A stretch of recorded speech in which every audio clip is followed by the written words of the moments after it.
Long ago, in the quiet village of Onwanta, there flowed a river no one dared to cross at night. The villagers called it the Talking River. They said it whispered the truth, especially to those who carried guilt in their hearts. In that village lived two close friends, Henry and Muna. They grew like twin palm trees, inseparable, loyal and trusted with each other's secrets. Every morning they woke together, worked together, and shared their meals under the shade of the old trees. They laughed together, spoke about their dreams, and promised each other that nothing would ever break the bond they had. But everything changed after the village festival, when a small bag of gold disappeared from the elders' hut. The elders searched every house, asking questions and observing reactions carefully. They knocked on doors, looked through windows, and listened to whispers among the villagers. Henry had nothing to hide, but Muna feared what poverty had forced him to do. When he stole the gold, he believed no one saw him. He thought his secret was safe, but guilt followed him everywhere like a shadow that never left. It grew heavier with each passing day. To save himself, Muna pointed at Henry and spoke before anyone could notice his hesitation. "I saw him near the gold before it disappeared," he said quietly. The elders believed him immediately. They frowned, shook their heads, and gave no chance for doubt. Henry's eyes filled with tears, and he reached out, trembling, toward his friend.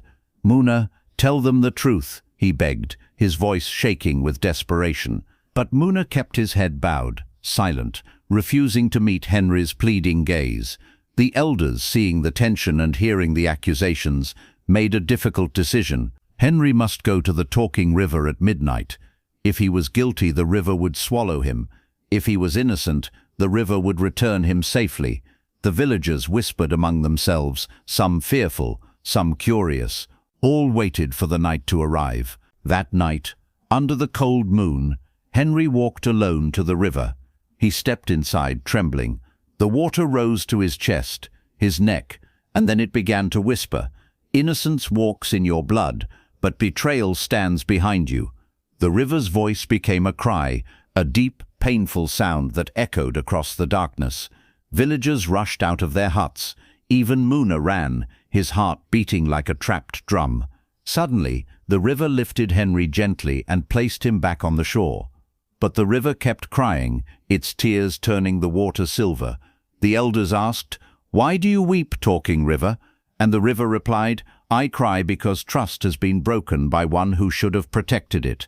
Muna dropped to his knees. His secret was no longer hidden. He confessed everything, the gold, the lie, the betrayal. But when he tried to touch Henry's hand and beg for mercy, the river roared.